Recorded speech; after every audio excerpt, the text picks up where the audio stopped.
매일 아침 책 읽기로 하루를 시작하는 행복 습관, 미라클 독서입니다. 오늘 함께 읽어볼 책은 나는 장사의 신이다.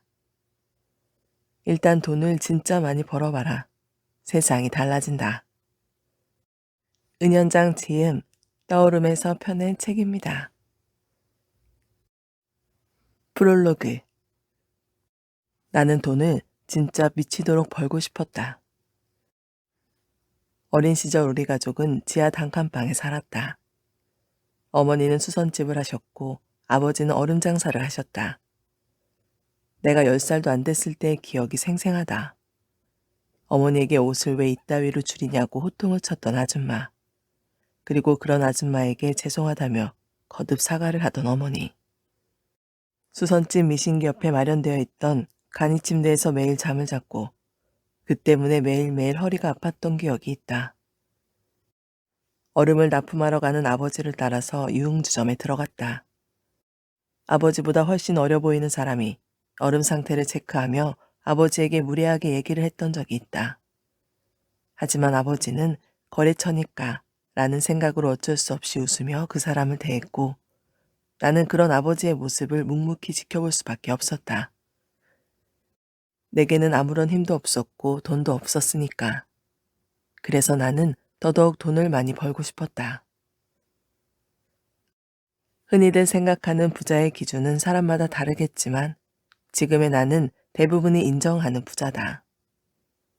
20대에 시작한 프랜차이즈 사업을 200억 원에 매각했으며 그 외에 모아둔 돈도 꽤 있다. 즉, 더는 먹고 살 걱정은 평생 하지 않아도 된다는 말이다. 하지만 이렇게 되기까지 내가 지나온 여정은 파란만장했다. 나는 중학교 때부터 지금까지 20년간 쉼없이 달려왔다. 내 목표를 실현하기 위해 쓰리잡 생활은 기본이었으며 내 가게를 오픈하고 나서는 단 한 번도 쉰 적이 없다. 어찌 보면 효율성과는 거리가 먼 삶을 살았다. 내가 들인 대가와 노력만큼 그 결과를 얻을 수 있었으니까. 그렇게 내 목표를 위해 온몸으로 버티다 보니 막상 경제적 자유를 누리는 지금에 와선 몸이 탈나고 쑤셔서 병원을 꾸준히 다니고 있다. 그러나 누군가가 그럼 적당히 일하고 적당히 벌어서 사는 게 낫지 않아요? 그렇게 몸이 상할 정도로 일을 해야 하나요? 라고 묻는다면 나는 이렇게 말하고 싶다. 일단 돈을 진짜 많이 벌어봐라. 세상이 달라진다. 어린 시절 어머니와 아버지는 돈 때문에 누군가에게 고개를 숙였고 돈 때문에 자주 싸우셨다. 하지만 지금의 나는 돈 덕분에 누군가에게 고개를 숙일 일도 전혀 없고 돈 덕분에 누군가와 싸울 일도 전혀 없다. 언제라도 내가 하고 싶은 일을 하면 되고 어디로든 떠날 자유가 있다. 또한 시간이 있고 돈도 있고 그때 배웠던 나만의 노하우가 있어서 시간은 있지만 돈이 없고 아무 노하우도 없는 자영업자들에게 무료로 컨설팅을 해주고 있다. 심지어 그들에게 금전적인 지원도 해줄 수 있다. 그리고 내가 힘들었던 시절 진심 어린 도움을 줬던 사람들에게 그때의 도움의 10배, 아니 100배로 보답해 줄 수도 있다. 나에게는 작은 성이지만 누군가에게는 엄청나게 큰 도움이라는 걸 잘 알고 있다. 돈을 쫓지 마라. 적당히 즐기면서 살아라. 그냥 공부해서 대학 가고 취직해서 평범하게 살아라. 라는 말을 항상 듣고 자라왔다. 그러나 나는 중학교 때부터 내가 공부에 재능이 없다는 걸 알았다. 그때부터 돈을 쫓으며 죽을 만큼 열심히 살아왔다. 그 결과 30대의 경제적 자유를 얻었다. 그리고 지금의 나는 내가 원하는 일을 하며 행복하게 살고 있다. 앞으로도 자영업자들을 위한 무료 컨설팅은 계속할 것이다. 못하는 건 정신승리고 안 하는 건 멋이다. 나 역시 지금 당장이라도 골프를 치러 다닐 수 있고 좋은 차를 뽑고 명품 옷을 입고 다니면서 비싼 음식점에 갈 수 있다. 하지만 그런 건 나와 안 맞는다. 아직도 나는 추리닝을 입는 게 좋고 차보다는 오토바이를 타고 다니며 여전히 몸을 쓰면서 장사하는 게 편하다. 그리고 열정이 있고 성실하지만 장사 스킬이 없는 사람들을 도와줘서 그 사람들의 매출이 오르고 그들의 삶이 바빠질 때 나도 함께 행복하다. 어렸을 때는 열심히 공부해야지만 성공한다고 생각했는데 막상 내가 살아오면서 알게 된 건 성공하는 방법은 공부 말고도 굉장히 다양하다. 나는 다른 사람이 내게 하는 말들을 따르지 않고 내가 원하는 길을 존나게 달려왔다. 어떤 목표가 있느냐가 어떤 인생을 살아갈지 결정한다. 나는 돈을 많이 벌기 위해 하루하루 나 자신을 밀어붙이면서 배달을 하고 장사에 대한 꿈을 키웠던 게 내 인생에서 최고의 선택이었다. 내 책의 독자들은 다양하겠지만 이 점을 꼭 밝히고 싶다. 만약 내 책을 학생들이 읽는다면 성공을 할 수 있는 다양한 방법들을 생각해 볼 수 있는 계기가 되었으면 좋겠다. 반대로 학생을 둔 학부모들이 읽는다면 자녀들에게 공부에 대한 무조건적 압박보다는 자식들이 잘하고 좋아하는 것들을 스스로 찾아내고 그 재능을 발견할 수 있는 시간적 여유를 줬으면 한다. 당연히 이 책을 읽는다고 여러분이 한순간에 벼락부자가 된다거나 엄청난 장사의 신이 될 수는 없다. 그런 재능을 가진 사람이라면 이 책을 읽을 시간도 없이 바쁘겠거니와 전부적인 재능으로 이미 다른 것들을 하고 있을 테니까. 하지만 여러분이 적어도 이 책을 읽으며 저 사람도 했는데 나라고 못할 게 뭐냐? 라는 스스로에 대한 근거 없는 자신감을 가졌으면 좋겠다. 그리고 그 자신감을 토대로 나도 한 번쯤 성공해보자 라는 다짐으로 자기 삶을 열심히 살아갈 수 있으면 좋겠다. 부디 그 원동력을 이 책에서 찾아내길 바란다. 30년 전 미신기 옆에서 매일 쭈그려 잠들었던 소녀는 이제 아무 대가 없이 누군가의 성공을 도와주고 응원해주며 행복한 시간을 보내고 있다. 내 몸이 하나라 모두를 만날 수 없는 탓에 이렇게 책을 통해 간접적으로나마 내가 살아온 인생과 전하고 싶은 메시지, 내 삶의 가치관을 남긴다. 끝으로 이 책을 읽는 모두에게 성공과 성장이 있기를 진심으로 바란다.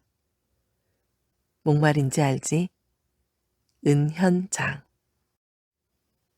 12장 사소한 것들이 기적을 만든다. 내가 예전에 한 행동 중에서 가장 후회하는 게 있다. 바로 인정하지 않은 것이다. 여기서 내가 말하는 인정이란 내가 남들보다 머리가 좋지 않고 능력이 부족하다는 사실을 받아들이는 것을 의미한다. 아마 나뿐만이 아닐 것이다. 대부분 사람은 자기가 잘났다라고 생각한다. 예전에 나 역시 내가 잘났다고 생각했고 거만할 때도 있었다. 어느 정도 매출이 올랐을 때 내가 다른 사람들보다 더 일찍 나오고 더 늦게 들어가며 영업시간을 늘려서 매출이 높게 나온다는 걸 인정하기가 싫었다. 그리고 나도 다른 사람들과 똑같이 일하면서 더 많이 팔 수 있다 라고 생각하고 내가 능력 있는 걸 보여주고 싶었다. 그래서 땡땡치킨과 승부를 보려고 영업시간을 똑같이 맞췄었다. 서비스도 많이 주고 오전 11시부터 오후 2시까지 2,000원 할인 행사까지 진행했다. 그렇게 동시간대에 싸워봤는데 결과는 어떻게 됐을까? 당연히 패배했다. 브랜드 파워를 무시할 수가 없다. 유명한 프랜차이즈들은 전단지를 뿌리지 않고도 고객이 찾아오는데 나는 뭔가를 해야지만 사람들이 찾기 시작한다. 땡땡치킨이 문 닫는 시간에 우리 가게에서 발생하는 매출도 그런 이유 때문이었다. 오래 열려있기 때문에 매출이 발생하는 거였다. 어쩌면 예상된 패배였을지도 모른다. 땡땡치킨은 창업비용 자체가 내 브랜드보다 3배 정도 비쌌다. 창업비용이 적은 만큼 당연히 투자를 많이 해야 한다. 그런데 이것도 인정하지 못했었다. 나는 어떤 투자도 하지 않고 그들과 똑같은 시간에 영업해도 매출이 발생할 것으로 판단했다. 인정하면 쉬워지는데 내가 남들보다 더 특별한 능력이 있는 게 아니라는 걸 인정하는 게 그때는 너무 어려웠다. 그런 일을 겪은 뒤로는 누군가에게 조언해 줄 때가 있으면 딱 한마디를 했다. 예를 들어, 당신이 족발집을 한다면 당신 사는 동네에서 가장 유명한 1위 족발집보다 1시간 일찍 문 열고 1시간 늦게 문 닫으라는 이야기를 한다. 다른 거 다 필요 없이 그거 하나만 하면 된다. 이 간단한 사실 하나만 지키면 정상까지 성공할 수는 없어도 최소한 비슷한 위치까지는 성공할 수 있다. 내가 겪어봤기 때문에 할 수 있는 가장 현실적인 조언이다. 나는 사업을 알려주는 사람이 아니다. 나보다 사업을 잘하는 사람들은 많다. 난 그냥 장사를 오래 많이 해봤기 때문에 장사할 때 필요한 조언을 할 뿐이다. 장사는 사소한 것을 챙길 줄 알아야 한다. 가끔 고객들이 족발집에서 이렇게 물어볼 때가 있다. 족발 대짜는 몇 명이 먹을 수 있나요? 그때 이렇게 대답하는 사장이 있다. 저기 써 있잖아요. 550g이라고. 고객은 족발 대짜가 몇 g인지 궁금해서 물어보는 것이 아니다. 기본적으로 음식을 만들어 보지 않거나 마트에서 장을 자주 보는 사람이 아니라면 550g이 얼마큼인지 감을 잡지 못한다. 고객의 질문에 저기 써 있다 라고 대답하는 사장은 기본이 안 된 사람이다. 그럴 땐 고객 눈높이에 맞춰서 550g은 몇 인분인지 몇 명이 먹을 수 있는지 친절하게 설명해 주면 된다. 이런 부분만 고쳐도 매출이 몇 배는 더 늘어난다. 컨설팅 했던 곳도 하루에 5개를 팔던 곳이었는데 요즘은 50에서 60개 정도로 주문이 늘었다. 내가 이런 이야기를 할 때마다 가끔 이런 말을 들을 때가 있다. 누구나 다 할 수 있는 말 아닌가요?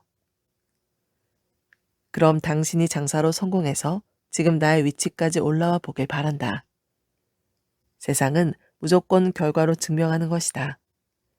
결과 없는 사람이 백날 떠들어봤자 바뀌는 건 없다. 내가 그 많은 것을 이뤄내고 또 실패하면서 느낀 건 사소한 것이 제일 중요하다는 거였다. 그 중에서 가장 대표적인 생각은 지금까지도 변하지 않는다. 배달의 민족 맛집 랭킹 1위 가게보다 1시간 일찍 출근하고 1시간 늦게 퇴근하라. 성공한 사람들의 공통점이 있다. 자기가 받는 돈보다 몇 배나 더 열심히 일하는 습관이 몸에 배어 있다. 현재 받는 돈보다 더 열심히 일하는 사람은 언젠가는 더 많은 돈을 번다. 월급이 100만 원이라고 100만 원어치만 일하는 사람은 100만 원짜리 일자리에서 벗어나기 어렵다. 월급이 100만 원이지만 300만 원어치 일하는 사람은 시간이 지나면 300만 원의 월급 이상도 받을 수 있다. 지금 받는 돈 이상으로 일하면 더 큰 돈을 번다. 13장. 언제나 고객의 입장에서 생각하라. 고깃집을 컨설팅해 준 적이 있었다. 처음 갔을 때 가장 놀랐던 건 생각보다 가격이 비싸 보였다. 모듬 한 판 600g 기준으로 35,000원이었다. 그런데 문제는 1인분 가격이 적혀 있지 않았기 때문에 가격이 엄청 비싸다고 느껴지는 가게였다. 가게 앞에서 지나가는 사람들을 봤는데 모듬 한 판 중짜 35,000원, 모듬 한 판 대짜 49,000원 이렇게만 쓰여 있으니 그냥 비싸다고 생각하며 지나가는 것이었다. 그런 모습을 보자마자 바로 1인분 가격을 만들어서 밖에다 붙이자고 했다. 나는 가난해 봤기 때문에 비싸 보이는 가게는 잘 안 들어간다. 편하게 갈 수 있다고 생각되면 자주 가는 편인데 여기서 말하는 편하다라는 것에는 가격도 포함된다. 결국 모듬 한 판 가격이 비싸 보이는 게 문제였는데 1인분 가격을 밖에 붙인 후로는 가격이 싸게 보이는 효과를 얻었고 그때부터 고객들이 가게를 찾아오기 시작했다. 고객의 입장에서 생각해보면 금방 해답이 떠오른다. 사람들은 생각보다 단순하다. 10,000원짜리 음식을 시켰는데 그 음식 퀄리티가 2만 원의 느낌을 준다면 자주 시켜 먹는다. 반대로 2만 원짜리가 10,000원짜리 느낌이 난다면 절대 다시는 시켜 먹지 않는다. 우리도 음식이든 뭐든 소비하는 고객이지 않은가? 내가 어떤 상황에서 어떤 제품을 소비했는지 생각하면 답은 쉽다. 고객의 입장에서 이 정도면 좋아할 것 같은데 라는 기준을 만들어야 한다. 내가 보기에는 가격이 그런 요소 중 하나였다. 나 또한 가난했던 시절을 보내봤으니까. 어떤 가게 사장들은 그 기준을 만들 때 고객의 입장보다는 가게의 입장에서 투자 대비 효율을 따지는 사람들이 있다. 돈 생각을 하기 때문이다.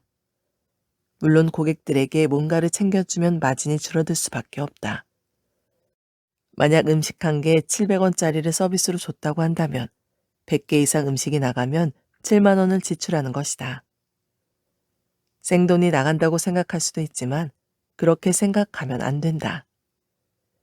내가 무언가를 소비자에게 더 줬기 때문에 주문 100건이 들어왔다고 생각해야 한다. 7만 원을 날린 것이 아니라 원래보다 주문이 늘어나서 오히려 돈을 벌었다고 생각해야 한다. 만약 고객의 입장에서 무언가를 챙겨주지 않았다면 주문은 50개밖에 들어오지 않았을 것이다. 고객의 입장에서 생각하는 건 서비스뿐만 아니라 메뉴를 결정할 때도 그대로 적용된다. 신메뉴를 만들 때 매번 하는 방법이 있다. 딱 10명을 모으는 것이다. 10명에는 호텔 음식만 먹었던 사람부터 매일 분식집만 가는 사람까지 다양하다. 일주일 동안 내가 만든 메뉴를 계속 주면서 맛이 괜찮냐고 물어본다. 처음에는 맛있는데 계속 먹으면 맛이 없을 수도 있어서 일주일이라는 시간을 둔다. 그 기간에 사람들에게 이걸 팔아도 괜찮을지 물어보고는 하는데 항상 기준을 70%로 정한다. 80에서 90%가 넘으면 좋겠지만 그런 메뉴는 거의 없다. 70% 이상이 괜찮다고 생각하면 메뉴로 만드는 편이다. 내 음식 맛에 자신이 있지만 일반 대중에게도 검증받는 것이다. 장사할 때 고객의 입장으로 생각하는 것만큼 중요한 건 없다. 항상 고객의 입장으로 생각하다 보면 내가 고쳐야 할 부분과 앞으로 어떻게 해야 하는 게 좋을지 쉽게 파악할 수 있다. 결국 장사는 내가 만든 음식과 서비스로 고객의 마음을 사로잡는 일이다. 새로운 것이 돈이다. 오랫동안 사용해온 방법만으로는 부자가 되기 힘들다. 사람들은 항상 새로운 것에 관심을 기울인다. 마찬가지로 잘 팔리는 음식에도 참신하고 새로운 메뉴들이 많다. 새로운 것에 관심을 두고 그만큼 노력한다면 성공 가능성은 높다. 부자는 새로운 것에 항상 관심을 둔다. 파트 3. 돈 잘 버는 나만의 장사 노하우. 3장. 아낄 것과 아끼지 말 것을 구분해라. 가끔 장사할 때 원가율을 세세하게 따지는 사람들이 있다. 나는 오히려 그렇게 안 하는 게 장사에 더 도움이 된다고 생각한다. 원가나 마진을 아예 계산하지 말라는 게 아니라 너무 정확하게 계산하지 말라는 뜻이다. 쉽게 말해서 장사를 하면서 아낄 것과 아끼지 말 것을 구분할 줄 알아야 한다. 아껴야 할 건 딱 한 가지밖에 없다. 아껴야 할 것은 잠시 후에 이야기하겠다. 딱 한 가지를 빼고는 장사하면서 아껴야 할 것은 하나도 없다. 고객에게 덮어주면 덮어줘야지 아끼는 건 안 된다. 전기세 조금 아끼겠다고 고객이 홀에서 음식을 먹는데 여름에 덥거나 겨울에 추운 건 말이 안 되는 행동 중에 하나다. 전기세 몇 푼 아끼다가 고객을 잃을 수도 있다. 내가 마진을 얼마나 남길 수 있을지 고민하기보다는 고객의 입장에서 이 정도면 정말 푸짐하다 라는 생각이 들 정도로 퍼줘야 한다. 어차피 어느 정도 이상의 매출이 발생하면 무조건 남게 되어 있다. 여기서 말하는 어느 정도의 매출을 올리기까지 가장 중요한 게 무엇일까? 마진을 최대로 높이는 것일까? 아니다. 고객이 많이 오는 것이 가장 중요하다. 모든 음식 하나하나의 수수료를 계산하고 인건비도 계산하고 원가도 다 집어넣고 배달비까지 계산하고 이러면 오히려 매출이 더 안 오른다. 소극적으로 장사를 하게 되기 때문이다. 사장이 뭔가를 하나 할 때마다 그게 다 돈을 쓰는 거라고 생각하면 누가 고객의 입장을 생각하겠는가? 그러니 하나씩 계산하기보다는 먼저 가게의 인지도를 쌓고 고객들에게 좋은 인상을 심어주는 것이 훨씬 중요하다. 고객에게 아끼지 않는 것이 당장 더 많은 이익을 가져다 주지 않는 것은 사실이다. 하지만 우리의 삶이 그렇듯 때로는 눈에 보이는 것보다 보이지 않는 것이 더 중요하지 않은가? 눈앞에 보이는 잠깐의 이익을 위해서 더 큰 이익을 버리는 꼴이 되어서는 안 된다. 장사는 하루아침에 부자가 되는 것이 아니라 5년에서 10년씩 길게 하는 것이다. 이런 사실은 내가 오랜 시간 동안 장사를 하면서 실제로 경험한 것이다. 나는 고객에게 더 퍼주면 퍼줄수록 매출이 올랐다. 그리고 어느 정도 이익이 나기 시작했을 때 투자를 시작했다.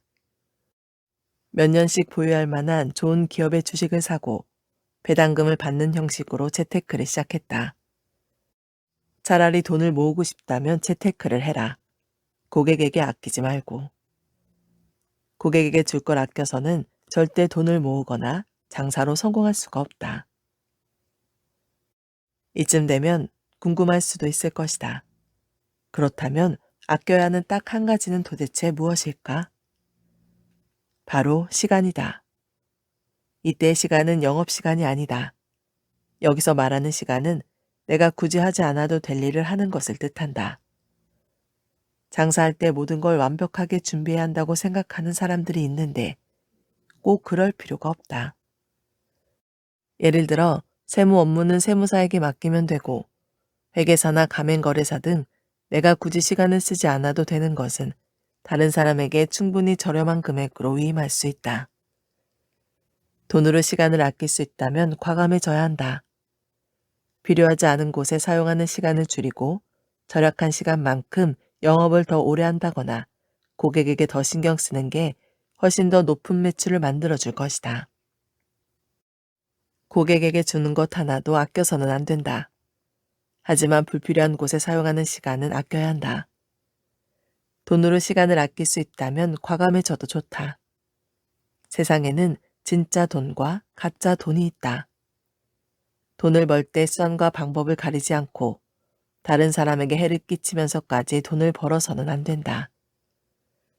나쁜 짓으로 번 돈으로는 절대 행복해지지 않는다. 행복을 주지 못하는 돈은 가짜 돈이다. 내 몸을 움직이고 내 노력을 쏟아부은 대가로 들어오는 돈이 진짜 돈이고 그런 진짜 돈만이 나를 행복하게 만든다. 진짜 돈과 가짜 돈을 구분할 줄 알아야 한다. 4장. 최소한 5년은 버텨야 성공할 수 있다. 나는 항상 목표를 정하고 사는 편이다. 내가 생각하는 성공한 삶은 목표를 설정했으면 그 근처까지 가는 사람을 말한다. 개인적으로 욜로족이나 파이어족이라고 불리는 사람을 별로 안 좋아하는 것도 그런 이유에서다. 그렇게 살다가 한 번에 훅 간 사람들을 많이 봤기 때문이다. 많은 사람이 부자가 되고 싶어 하지만 사실 돈이라는 건 내가 원하는 것만큼 빨리 나에게 와주지 않는다. 많은 사람이 빨리 부자가 되고 싶어 하는데 부자가 되고 싶은 마음만큼 기다릴 줄도 알아야 한다. 수입이 생기면 옷을 사는 게 아니라 뭔가를 배웠는데 사용하면서 때를 기다리고 준비해야 하는 것이다. 돈은 30대부터 천천히 벌기 시작해서 40대에 폭발적으로 벌어야 한다. 세계적인 부자 워런 버핏도 50에서 60대에 폭발적인 돈을 벌었다. 그때부터 가진 돈이 진짜 돈이고 재산이다. 앞에서 자주 이야기했던 것처럼 고객에게 주는 것을 아끼지 말라는 것도 장기적인 관점에서 터득한 노하우다. 보통 무언가를 시작할 때 5년에서 10년 정도 길게 잡고 시작한다. 다른 사람들은 장사를 시작할 때 한 달 있다가 잘 돼야 하고 6개월 있다가 잘 돼야 한다고 접근하는 경우가 많다. 그렇게 접근하기 때문에 금방 지치고 실망하는 것이다. 목표를 짧게 잡으면 작은 일에 휘둘려서 쉽게 포기할 수밖에 없다. 지난 시간을 돌아봤을 때 무언가를 금방 얻은 적이 있었는가? 나는 한 번도 내가 원하는 것을 짧은 기간에 얻어본 적이 없다. 만약 장사를 시작하고 한 달이나 6개월 만에 엄청난 부자가 될 수 있다면 세상에서 가난한 사람은 존재하지 않을 것이다. 트렌드에 민감한 업종을 선택하지 말라는 것도 비슷한 이유였다. 한때는 땡땡 버거가 붐이었고, 한때는 치즈 등갈비가 붐이었고, 또 한때는 룸카페가 대세였다. 하지만 요즘도 그런 곳들이 대세인가? 잠깐 할 수 있는 아이템이 아니라 5년에서 10년 할 수 있는 걸 선택해야 하는 것도 장기적인 관점에서 업종을 선택하는 것이다. 처음 장사를 하고 2년에서 3년 정도 지났을 때 진지하게 포기하고 싶었던 적이 있었다. 사람에게 배신당하고 물건값을 계속 먼저 지불하는 바람에 돈이 없었던 시절이었다. 그때 가족을 생각하며 버텼었는데 그렇게 버티니까 7년 뒤에 후참 자리 대박을 터뜨렸다. 내 목표가 현재에 있다면 포기하고 싶은 순간에 포기하게 된다. 하지만 내 목표가 멀리 있다면 지금 당장의 하루가 좋지 못하더라도 먼 훗날을 바라보며 달려갈 수 있다. 그러니 목표를 너무 짧게 잡지 마라. 5년 정도 버틸 자신이 없다면 아예 처음부터 시작하지 않는 것도 좋은 방법이다. 노력 없는 성공은 없다. 크게 성공한 사람들을 보면 겉으론 남들만큼만 일하고 운이 좋아 그렇게 성공한 것 같지만 사실은 집중해서 오랜 시간 일한 결과다. 큰 성공을 거둔 사람들은 하루 8시간 일, 8시간 수면, 8시간 휴식의 룰을 따르지 않는다. 사실 그들은 일에 가장 많은 시간을 보내는 것이다. 큰 노력이 큰 성공을 만든다. 파트 4. 장사로 새로운 삶을 시작하다. 3장. 기회는 찾아오는 게 아니라 만드는 것이다. 아이가 걸음마를 배울 때 평균 3,000번 이상은 넘어진다고 한다. 걸음마를 하나 배우는데도 사람은 넘어지고 일어서고를 반복하면서 터득한다. 많은 사람이 나를 오해하고 있는 게 하나 있는데 후참자리 오픈한 지 1년 만에 대박난 회사라고 알고 있는 사람이 많다. 당연히 사실이 아니다. 매장이 200개쯤 됐을 때 많은 사람이 알기 시작했고 그때부터 사람들이 대박이 났다 라고 이야기했다. 보통 사람들은 자신이 뭔가를 알게 된 시점을 기준으로 판단한다. 어느 날 갑자기 후참자리라는 회사가 나타난 것이 아니라 밑바닥부터 조용히 올라간 것이다. 그 시점까지 올라가는데 무려 7년이 걸렸다. 매장이 200개 가까이 되었을 때 많은 사람에게 알려졌을 뿐이다. 거기까지 올라가기 위해서 내가 얼마나 노력했는지 이 책에 충분히 담겨 있다고 생각한다. 후참잘 회사가 갑자기 잘 됐다고 생각하는 것만큼 오해하는 게 또 하나 있다. 유튜브다. 많은 사람이 갑자기 잘 됐다고 생각하지만 전혀 아니다. 누가 내게 이런 말을 한 적이 있다. 너 단기간에 유튜브로 떠서 대박 났다며? 아니다. 난 유튜브 3년 차다. 많은 사람이 모르고 있었을 뿐이지 이미 3년 전부터 유튜브를 시작했었다. 이 사실을 아는 사람은 얼마 되지 않는다. 처음에 미친 듯 열심히 2년 넘게 해왔지만 아무도 봐주지 않았다. 2년이 넘는 시간 동안 구독자 10,000명을 넘지 못했다. 회사 채널도 만들어보고 내 채널도 만들고 이것저것 다 해봤는데 잘 안 됐다. 내가 능력이 없나? 하지 말아야 하나? 정말 고민을 많이 했었다. 해도 안 되니까 유튜브를 접겠다고 했을 때 연락이 왔다. 30대 자영업자 채널의 주인이었는데 접을 때 접더라도 본인과 한 편이라도 촬영하고 접자라고 했다. 밤 10시에 한강에서 만날 수 있겠느냐길래 떨리는 마음으로 한강으로 갔던 기억이 있다. 대단한 컨텐츠를 하지도 않았다. 그냥 하늘을 보면서 새우깡을 안주 삼아 소주를 마시고 인생 이야기를 하기 시작했다. 첫 영상은 그렇게 한강에서 소주와 새우깡을 먹으며 함께 찍었다. 지금은 앞에 카메라가 있어도 말을 잘하지만 그때 당시에는 어찌나 신경 쓰이던지 어떻게 해야 할지 모르는 나를 보면서 PD님이 추천해준 방법은 하늘을 보고 이야기하라는 거였다. 그 정도로 쑥스러워하며 겨우 촬영을 마쳤던 영상의 반응은 어땠을까? 한 달 동안 아무런 반응이 없었다.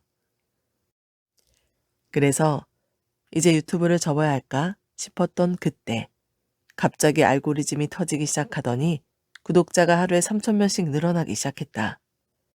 끝까지 포기하지 않고 존나게 노력했기 때문에 20만 구독자를 3개월 동안 만든 것이다. 2년이 넘는 동안 시행착오를 겪지 못했다면 지금과 같은 성공은 없었을 것이다. 사람들은 나에게 운이 좋아서 성공했다고 한다. 장사, 사업, 유튜브. 전부 운이 좋아서 성공했을까? 아니다. 사람들은 그냥 인정하고 싶지 않은 것이다. 장사도 사업도 유튜브도 잘 안 될 때 나 혼자 흘린 피눈물을 보지 못해서다. 나는 남들보다 뛰어나지 않다는 걸 이미 알고 모든 걸 시작하기 때문에 남들보다 더 많은 시간을 투자하고 노력한다. 이런 내가 정말 운으로 여기까지 왔을까? 그렇게 생각하지 않기를 바란다. 지금 지난 시간을 돌아보면 내 인생이 그렇게 운이 좋았다는 느낌을 받지 못했다. 남들보다 더 많은 기회가 나에게 찾아왔을까? 이 질문에 대한 답도 쉽게 할 수 없다. 그렇게 운이 좋고 기회가 자주 왔다면 유튜브를 한 지 3년 만에 알고리즘이 터지지도 않았을 것이고 후참잘 매장이 200개 가까이 늘어났는데 7년이 걸리지는 않았을 테니까. 그러나 기회가 오지 않으면 내가 그 기회를 만들면 된다. 밑바닥부터 올라가는 것이다. 중간에 성과가 나오지 않더라도 그냥 그날 해야 할 것을 하면서 묵묵히 버티다 보면 기회가 생긴다. 기회는 찾아오는 것이 아니라 내가 만드는 것이다. 포기하면 아무것도 얻지 못한다. 인생에는 쉽게 생각했던 목표 지점이 멀 수 있고 어렵다고 생각했던 목표가 의외로 가까이 올 수도 있다.